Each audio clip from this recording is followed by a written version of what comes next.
I'm not locked in here with you. You're locked in here with me!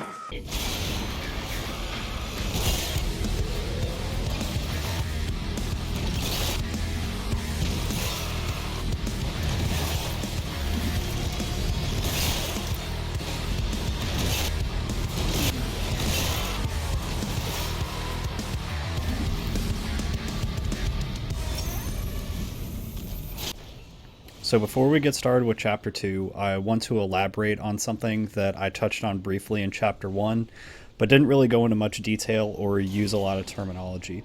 Close to the end of that chapter, there was a necromorph that spawned in a hallway at the top of an elevator. So spawns in Dead Space are semi-static. They have what's called the intensity director, and this is a direct quote about the intensity director and how it works. The intensity director is a way for us to control the stress level for the player to be sure there's always something happening. It lets us control the emotion and tension and to always keep the player on their toes to keep them careful. It's a content organization, spawning, and pacing control system, and depending on how we count things, the system has more than 1,200 unique events with a massive variety of combinations possible. Different elements like audio or lighting changes, fog or steam, enemy spawns, all that combined together in layers to create encounters that feel like handmade situations. So basically, some of the spawns in Dead Space are random. It's mainly in hallways from what I found, so areas that are in between major static sections and major rooms where you have to interact with multiple things. I've found that enemies in those major rooms, those major set-pace rooms, are going to be the same. But in the hallways and the in-between areas, like we saw in Chapter 1, you can have a wide variety of different things happen. You can have the lighting turn off. You can have a spawn behind you. You can have a jump scare spawn right in front of you. You can have a vent explode and nothing actually happen. You can have a vent that looks like it's going to explode, but it just makes a loud, heinous noise and it never does. So there's a bunch of different elements and a bunch of different things that can happen within Dead Space that make it a unique experience when you play through it yourself. So keep in mind that as we move forward, my experiences through this playthrough are not going to be exactly what you experience in the game, but they are going to be very similar because, like I said, a lot of the rooms do have static, unchanging spawns. Next, let's briefly cover the peeling mechanic in the game. So this was a change from the original Dead Space, where basically you now have to strip flesh, muscle, and reveal bone on enemies, and then after hitting that bone with a precision weapon or a strong amount of force, then that limb is going to break off. So I took an article that interviewed the creative director for the Dead Space remake, and this is what he had to say about the peeling mechanic. This means that cutting type weapons now require more precision and skill in order to dismember limbs, because players must first peel the flesh from a limb, thus exposing a bone, and then hit the same spot again in order to knock it off. But the flesh peeling also acts as a health indicator for non-cutting type weapons such as the pulse rifle, which should give players a visual indicator of damage when they're not trying to dismember their foes. For us, what is interesting is this opens up a whole new layer of shooting and combat loop where you can have some weapons that are better at carving through the enemies and some that are better at cleaning them and removing their flesh. So, different parts of the arms and different parts of the legs, they're split into two different sections. So, for the thigh area, that is one section of the leg that can be stripped away and then dismembered, whereas the bottom part of the leg with the calf, the ankle, that can also be peeled away and removed. So you really have to place your shots carefully with precision weapons like the plasma cutter in order to strip that flesh away, hitting the right spot consistently and taking the limb off after a couple of shots. Now, we're going to use the force gun, which is going to basically trivialize the peeling mechanic. The force gun strips away flesh, then with the second shot strips away muscle, and then the third shot outright kills the enemy, because they're down to bone at that point and you just totally dismember every single limb that they have. So just keep that in mind as we move forward, the peeling mechanic, where you aim, and making sure that you're hitting not just the correct limb, but the same spot of the limb is going to make you incredibly successful as we move forward. Thanks for sticking around and coming back for Chapter 2. Let's catch up and get back to where we left off, picking up that Kinesis module. So we grab the Kinesis module, and the game wants you to try it out. So it forces you to move these objects with Kinesis. Be sure to move these two objects back here, and there's always going to be a bronze semiconductor in there for you.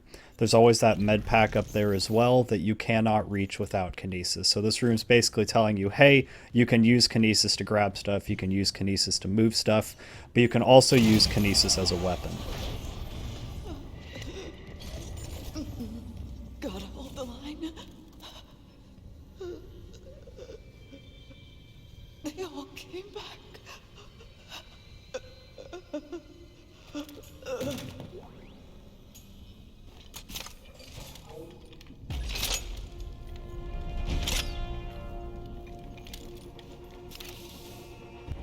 So we snagged the pulse rifle here, and mainly the only reason why I picked this up is to sell the ammunition that you're going to pick up. So whatever weapons that you have in your inventory, they don't have to be equipped. You will find random drops in the world based on the weapons that you have in your inventory with you at the time. So now that we have the pulse rifle, we're going to start finding pulse rifle ammunition, and I use those stacks of ammunition to sell at the store.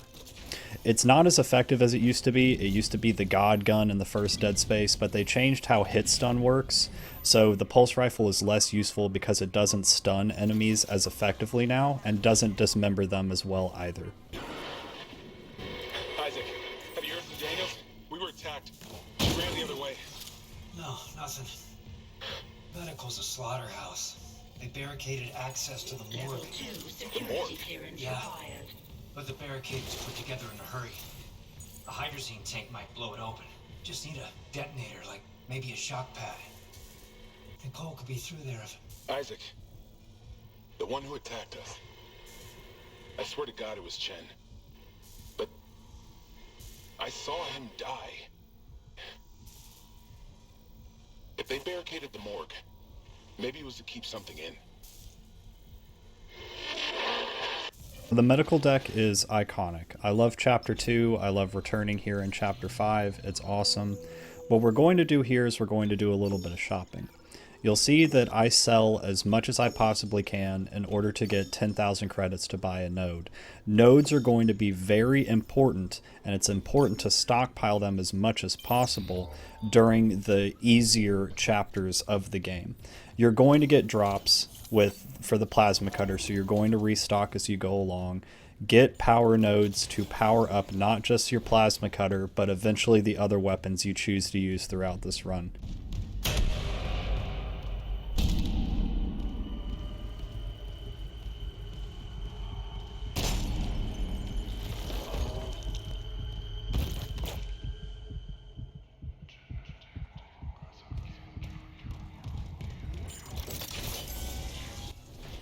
Moving into the imaging room, I haven't had anything spawn in this first area here.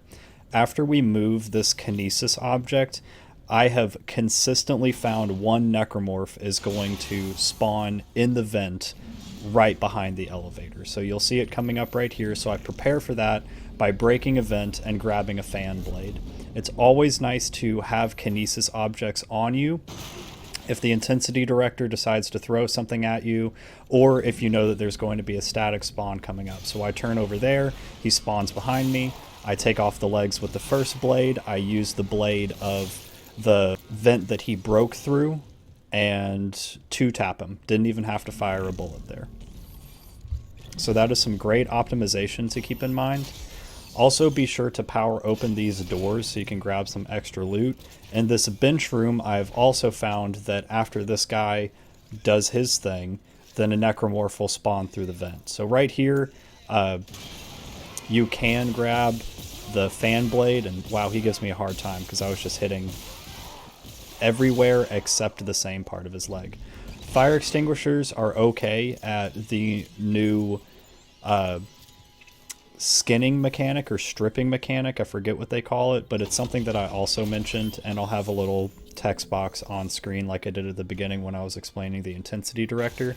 But basically it's peeling. I think they call it peeling, but you basically peel off layers of necromorphs, and there's different parts on the appendages that you can peel back until eventually that part is severed.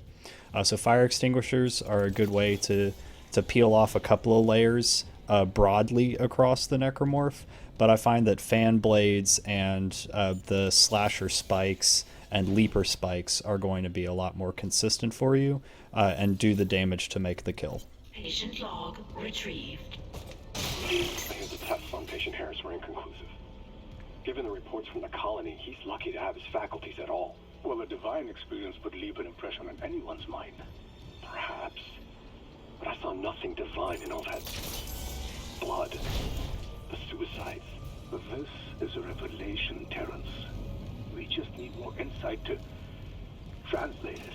You think this insight can be found in Mr. Harris's psyche? I'm positive. And with Captain Matthias barring any visits to Aegis 7, this fellow may be our best chance. Harris is Dr. Brennan's patient. And your methods... Look, Mercer, things are complicated enough already. I can't sign off on this.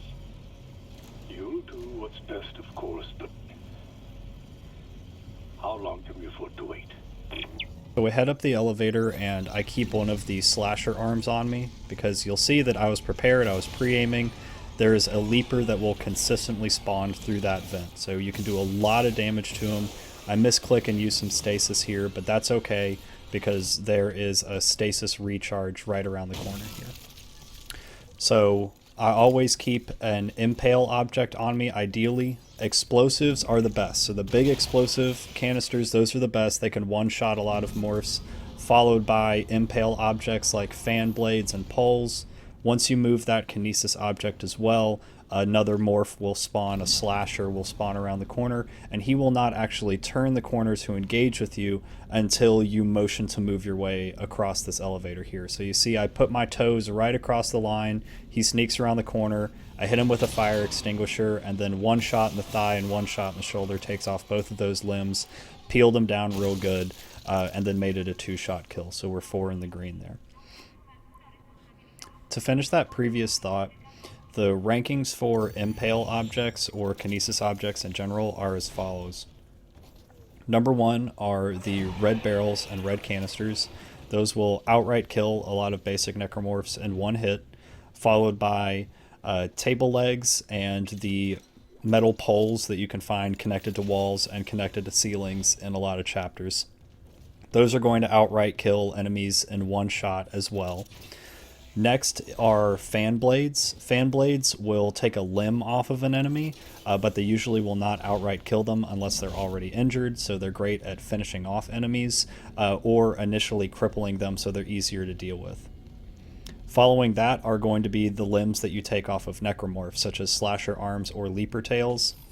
They are going to stagger a lot of enemies. Now, they will still outright kill the lurkers that we'll actually meet later in this chapter. A lot of these objects will one-shot lurkers. However, with the slasher morphs, the leapers, those sort of things that you see a lot more commonly than the lurkers, they're only going to stagger them. They're only going to knock them down. They're not really going to take limbs off like you would want them to, like the fan blade, or outright killing them like the barrel or the table legs, for example. So those are ranked in 4th place. And then in 5th place are the fire extinguishers. Those are going to do some mid-level peeling and make it easy to take the morph down in less shots than even a perfect kill where you're using nothing but your gun. So it's going to save you some ammo, but it's not really going to slow the necromorph down, and you're still going to have to place shots across the limbs.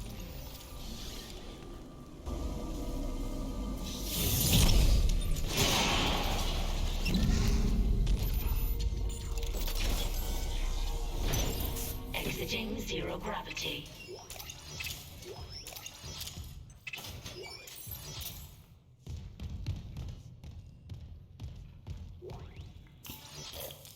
Still holding this position. What's happening there? Did you find Nicole?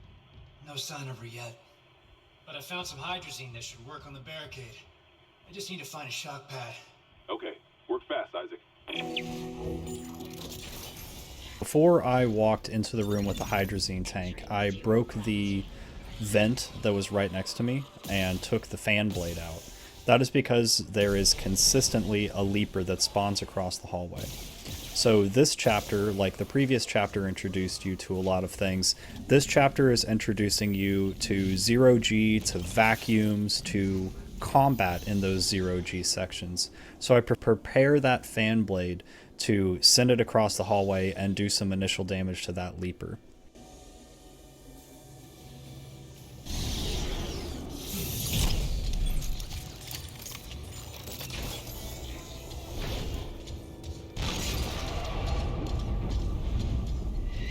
What the hell? It shut the whole ship. I'll check it out. Entering vacuum. There's not much to report in this zero-G section.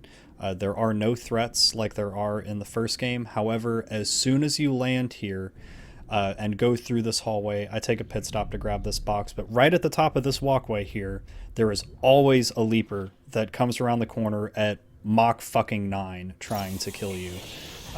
So take him out, otherwise he can do some really cheeky and quick damage to you, as he's literally just sprinting Mach 10 around the corner. So you can, he's caught me before. He hasn't done damage to me. I knew he was coming.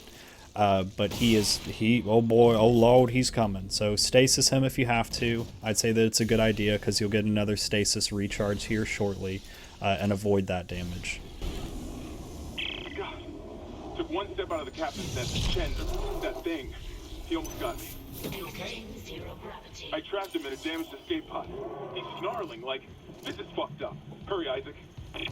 This is a textbook example of the intensity director. I have played through this game probably 4 times now. I have had no spawns here. I've just walked through the hallway and had nothing happen. I have had leapers spawn here. I have had slashers spawn here. I have had anywhere from 1 to 3 enemies attacking me in this maintenance hallway here. So stay on your toes. And this hallway as well, as we move back to the security room, you can also get some spawns behind you. That is all the intensity director. These spawns are not static, they do change. You can make a save point before 0G and run through this section back to the security room, and things will change. Even if they just change slightly, a necromorph doesn't spawn here or a necromorph doesn't spawn there. You're either going to get spawns, you're not going to get spawns. Things are going to change. Stay on your toes in the hallways. Your experience will not be 100% to me. I got 1 leaper spawn in the maintenance hallway, and then 2 basic spawns, 2 basic slasher spawns as I made my way back to the security station.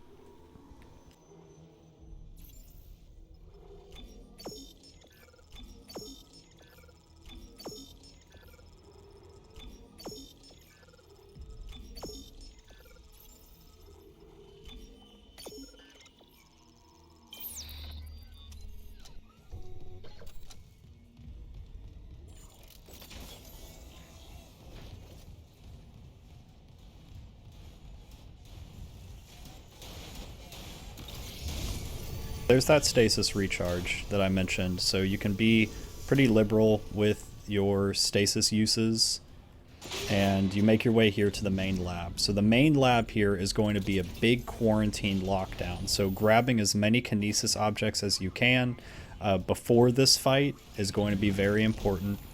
So here, I believe I actually ditched the fire hydrant, yeah, because I realized there's another vent here and not one at the top of the walkway.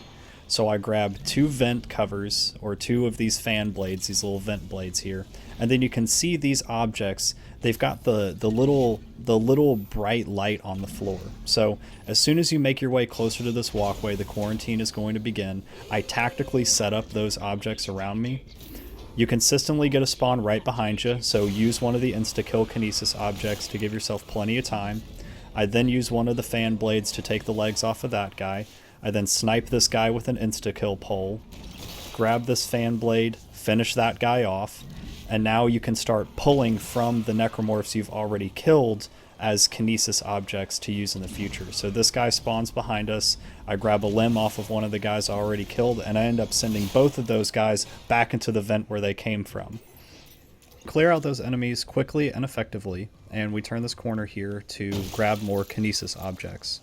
So there's one that I actually missed that was on that walkway right above my head. That's one of the thicker metal poles that you can pull off the wall. But thankfully there are these tables right here that we can break and turn into 4 very, very powerful Kinesis objects. So I grab all 4 of these and load them up onto the elevator, because when we get to this base level here, there's going to be a lot more spawns. Now, thankfully, they're all basic necromorphs. They're all kind of shambling towards you one at a time, so you can really systematically pick them off, which is exactly what we're going to do here. And in fact, I'm just going to let you all watch this bit because it's pretty sexy, I won't lie.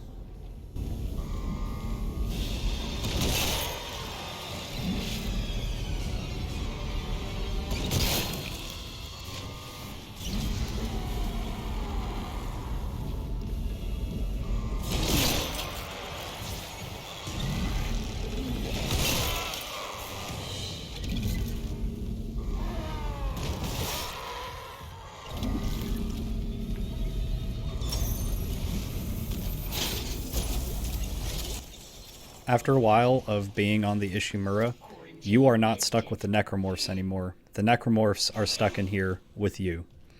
Once you clear out this quarantine, this base level here is a bunch of lore and some good pickups to replenish the ammo that the game thinks you would need to spend to clear out that quarantine. We'll catch up in a bit.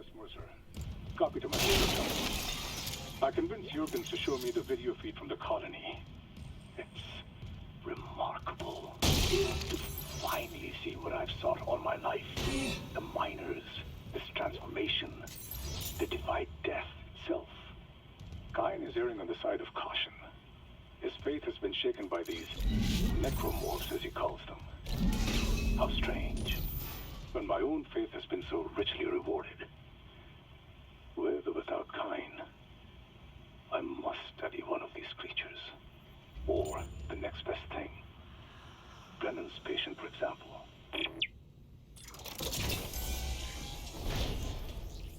Nicole?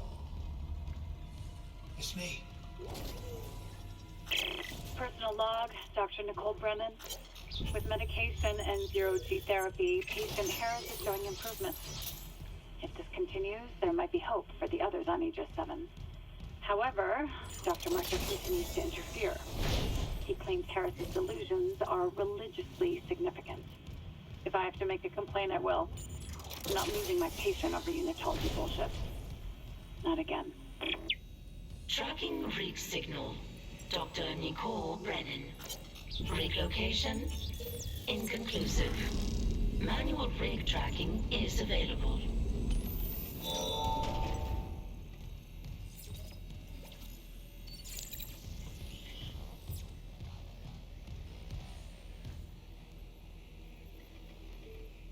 Ben, what in God's name is happening down there?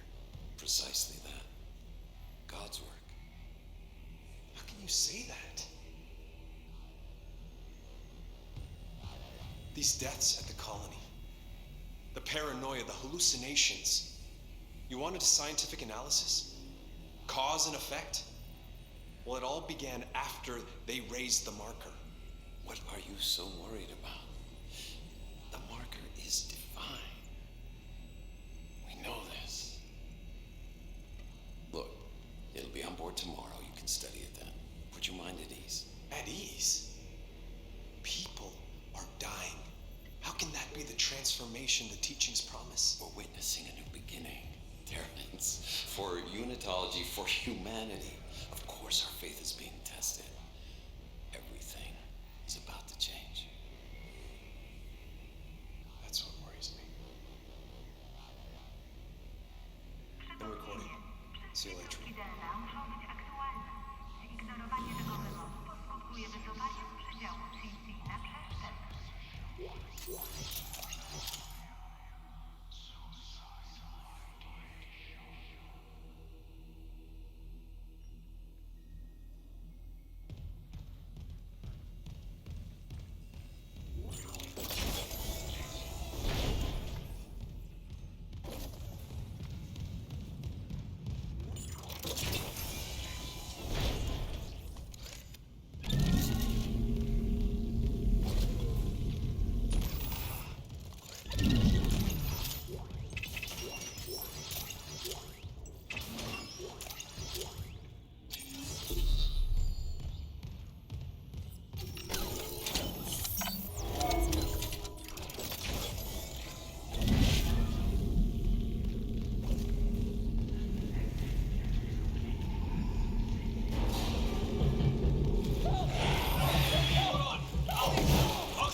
So we just got introduced to the Lurker there, and Lurkers are weak to impale objects. So I brought this slasher arm with me, and as soon as he comes around the corner, I shoot him into the wall and kill him in one Kinesis object. No shots needed there. There are 2 enemies that are going to spawn at the top of this elevator as well, and there is a nice Kinesis table, as I will so lovingly call them, right here at the top of this lift. So it doesn't break, you can't Kinesis it outright, you can't throw something else into it, so I just shoot it, grab a pole. Now I trigger this guy here and wait for him to finish his animation. So I don't know if I've mentioned this yet, but wait for enemies to finish their animations as they come through vents, as they break through that wall, like that guy there. Otherwise, your Kinesis objects are not going to do any damage to them. They will literally bounce off of them like a pool noodle, and it will be a waste of an object. You'll have to pick it up again.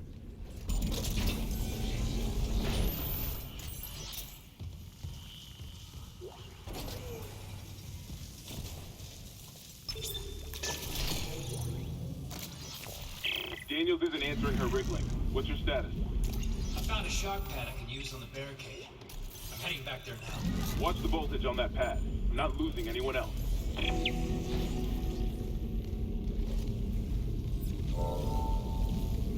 So we grabbed the shock pad, so we have both components needed for the improvised explosive device that we're going to use to open up the way to the morgue. So we come back to this door here, and keep in mind that you have a stasis recharge right behind you, as well as these Kinesis poles here that you can use to take out any necromorphs that may spawn near you. So here I get 2 spawns and actually kill this guy in 3 shots. So as he spawned in, I stasised him, and his arm was overlapping his leg. So I was able to not only damage his leg, but also his arm at the same time, killing him in half of the normally required shots to kill a basic necromorph. Now, the required shots to kill a necromorph will decrease as you upgrade your plasma cutter, and then it will increase again as we start to see more advanced versions of the slashers, the leapers, the lurkers, etc.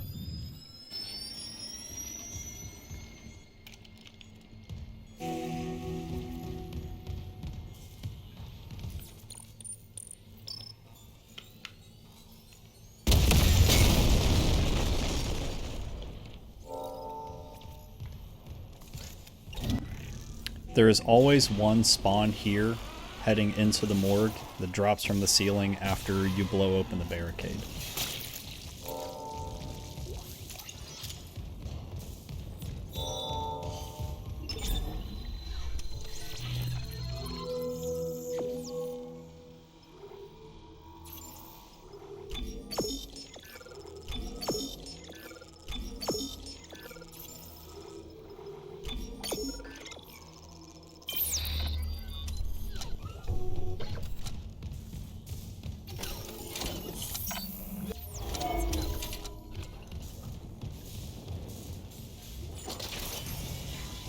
Remember, when you reach the morgue, find Captain Mathias' body.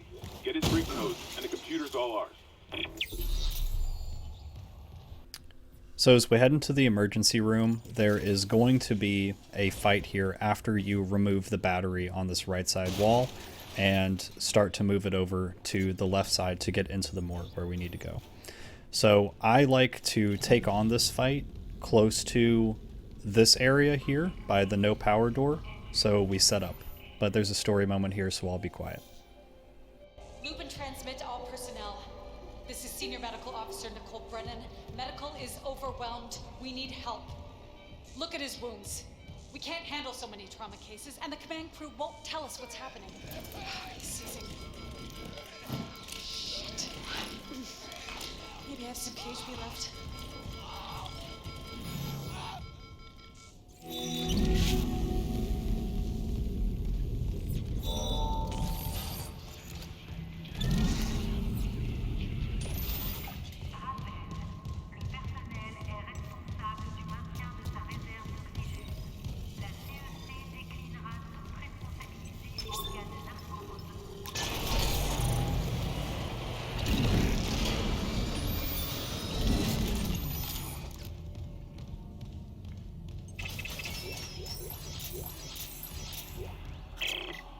medical log, Dr. Nicole Brennan.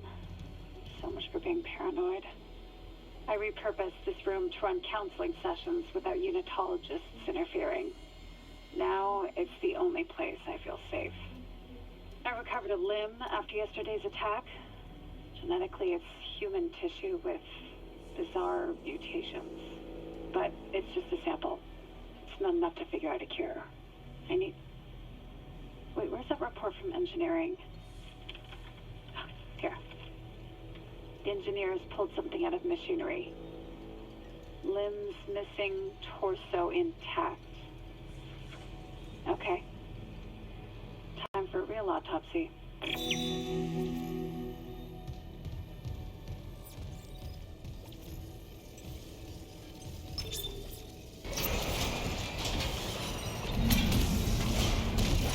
For this fight, I set up this little corner area here with a couple of Kinesis objects. I take out the Lurkers, and I am going to use my gun a little bit on this one. So I shoot that necromorph down, kill him in just a couple of shots, because we've stayed on top of our upgrades. Use that fan blade there to deal some really good damage on that necromorph. Grab a couple of blades from him, hit him with a garbage can because, well, you're garbage, kid. And then proceed to systematically take out the rest of these guys that spawn in here. And that's the fight.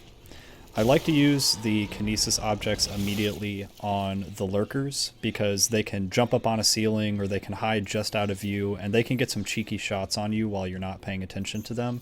And although when they spread out and their tentacles come out of their back, they're pretty big and hard to miss.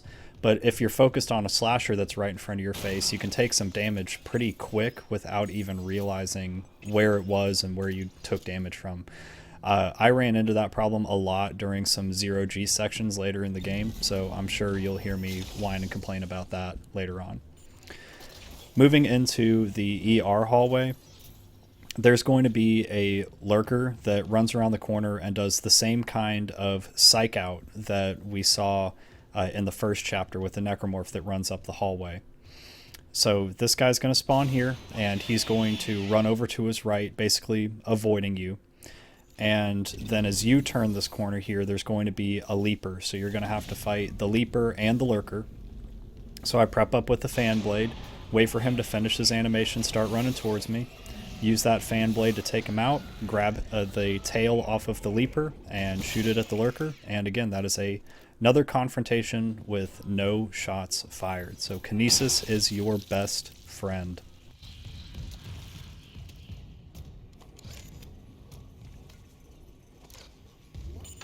Security request retrieved. You left me. I woke in the dark with them scratching in the walls. Scratching like rats. And you all locked me in with them. Fuck it. I'll cut them out. I'll cut them out. I'll cut them out. If you do choose to walk down to the end of this walkway, just know that 3 slashers will consistently spawn, 1 right in front of you and 2 behind you. Or maybe it's all of them are behind you. I think that's an intensity director thing. So yeah, I get 1 spawn that's here right in front of me, pin him right to the wall. And then there's 1 guy that doesn't make a sound, or they spawn at the same time, so you only hear the one that's closest to you. I impale him and take out these other 2 guys. They're still shambling, they're still pretty slow, so they're pretty easy to take down. And with just a few impales, take them out, minimum shots fired. You are rewarded with a audio log and a power node. Mercer, it's Terrence Conley. You were in surgery, so I left this with Warwick. He'll be discreet. I just got the latest report from Aegis set. The situation's worse than Captain Matthias will admit. 40% of the colony's population is now showing symptoms. Depression, hallucinations, more violence. People are dying down there. I know it's linked to the marker somehow, but I just don't have enough data. Mercer, maybe I was wrong. We need answers by any means possible. That patient, Brent Harris, might be our last hope.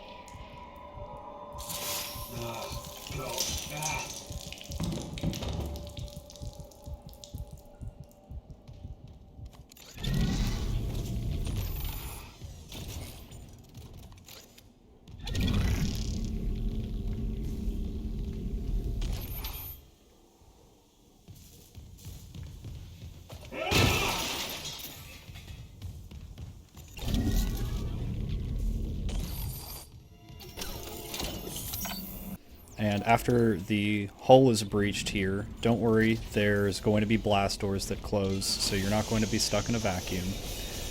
Grab this battery here. You're going to need it. There is this lurker here. I typically will just hit him with it. It does minimal damage, but it's funny. 2 easy shots to the limbs will take those guys out. So wait for them if you do need to shoot them, if you don't have a good Kinesis object. Wait for them to set up and spread out. You don't have to dodge right away. It takes them a couple of seconds to actually like make a target and then shoot you. And if you take off one of their limbs, then they will stagger. So take off one of the limbs, they'll stagger, you'll have more time to take off another limb. You get into the morgue here. This door opens, very scary. If we are brave enough to approach it, we get 100 credits. Woo! Big reward. This is one of the first sections. This may be the first section where you run into an infector. Actually, yes, it is. I can say with confidence. So if there are any bodies laying on the floor here, you're going to want to stomp them out. Otherwise, this infector that takes over the captain is going to run into this room and take over these folks as well. So it's best to just go ahead and get ahead of the problem, as morbid and heinous as that is, and just go ahead and dismember those bodies before you need to dismember them later.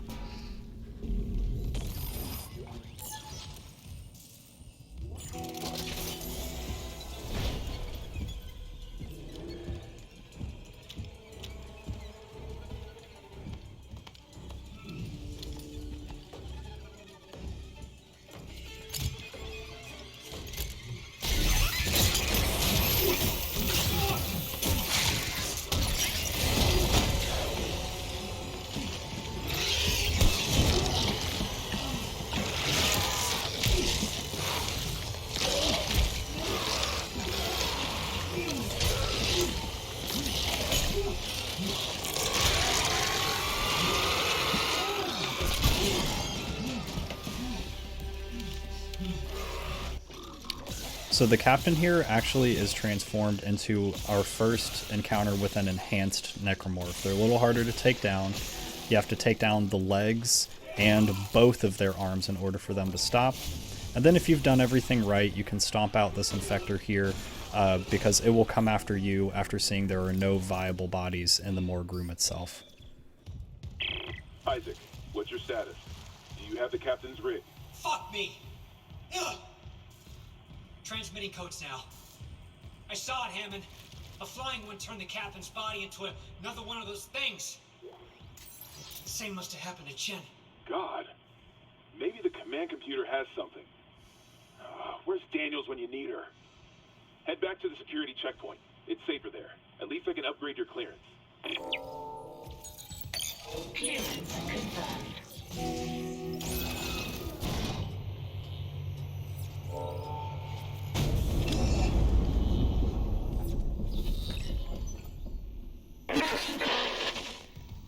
Isaac. I'm here. What the hell's happening? The computer says the Ishimura's engines are offline. We're on a decaying orbit toward Aegis 7. Oh god. I have to get to engineering. There's no time. That tram station's offline. Unless... Here. Head back to the flight deck. I'll guide you from there. If this damage report's right, there's a shortcut to engineering. Clearance confirmed.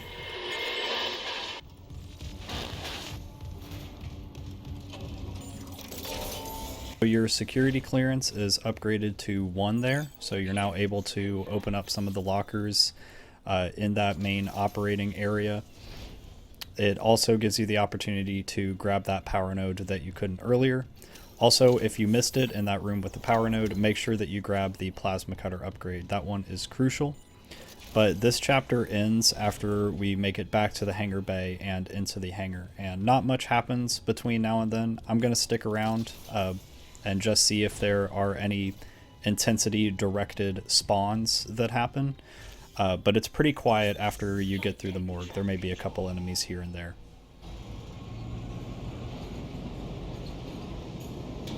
Now arriving at flight deck tram control.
Just something that I noticed after reviewing this footage is that Chen and Hammond's deaths are mirrored in a way. They're very similar.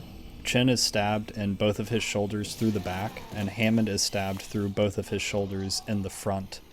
I don't have any sort of literary analysis for you or anything like that, just something that I found interesting. Anyway, Hammond opens up the doors here, and we are let out into some zero-G and vacuum stuff, and the level is completed. Thanks for watching. I'll see y'all next time. Isaac, this damage report says there's a broken cargo lift just beyond the hangar doors. I'll open them now. Entering zero gravity.